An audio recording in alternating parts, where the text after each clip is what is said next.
Имало един красив, но много мръсен град. В него живял търговец на сливи. Той много страдал, че хората изхвърляли отпадъците си навсякъде и замърсявали града.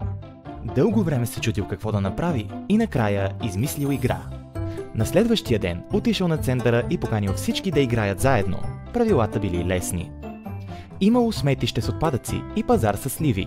На всеки ход играчите сортирали отпадъци в контейнерите пред себе си, а накрая ги разменяли за сливи от пазара. Освен отпадъците, сметището криело и други специални карти, които правили играта още по-вълнуваща. Играчът събрал най-много сливи, печели играта.